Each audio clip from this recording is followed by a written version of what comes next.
So that being said, we briefly discussed this in the green room. Are we in unique times right now, or just between the political crumbling, the media crumbling, our academia seemingly crumble, the rate at which technology is changing, and the amount of news that we get endlessly all the time, and as you said, we're basically walking around with the TV studio in our pocket. Is this actually unique, or does it just feel unique for all of those reasons? How is this not unique? I mean, we are in a weird, low-grade, no-name revolution. And we've been there for a few years for sure. This is the collapse of a long bubble, right? And you can look at the bubble from probably the early 70s at least. So it's a nearly 50-year bubble that's dominated by baby boomer thinking about how to take over from an era of real growth between 1945 and the early 70s into this era that I've called the new gimmick economy, where we've kept the plate spinning as every rich family does, where the family business starts to fail.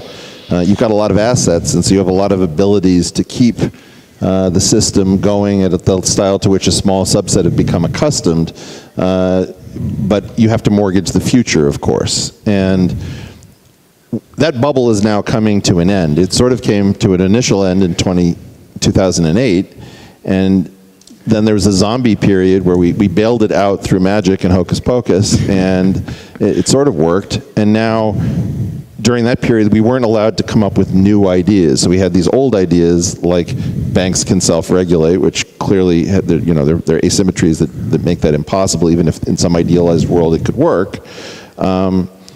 We've got a situation in which Wile E. Coyote has gone off the cliff, and he knows that as soon as he actually makes eye contact with the fact that there's nothing supporting him, that's when he falls. And so that's where we are now, is that in order to undo the complex of completely wrong ideas foisted upon us by everyone from Reagan to Obama, that we are going to find that we are in some kind of free fall very quickly. And I don't think people have thought about what it looks like to come out of a long-lived intellectual bubble where all of your heads, and my head included, are filled with rot. Like ideas, intellectual malware is present between all of your ears.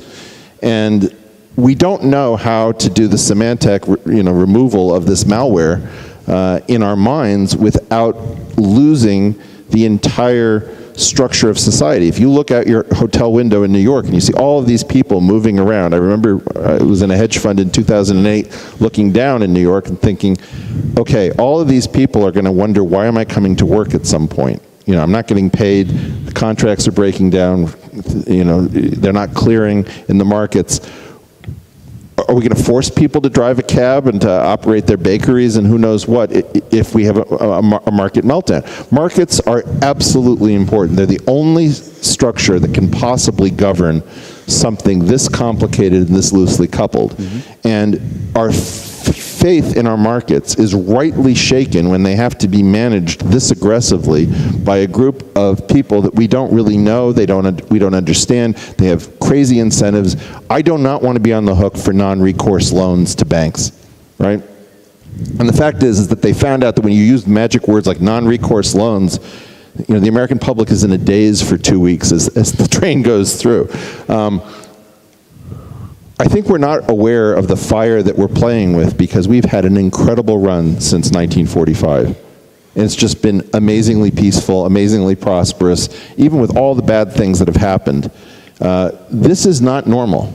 And it's been a beautiful dream to share with all of you, but it's also a dream that has been undergirded and supported by intellectual rot and madness foisted upon us by a group that we don't understand or agree with, and they don't have the answers. And this substrate is going to disintegrate on us, and then we're going to be left saying, okay, how do we pick up the pieces? And that's the thing that I'm most interested in talking about, which is what do we do after the baby boomer bubble bursts? That's a lot of B's in one sentence.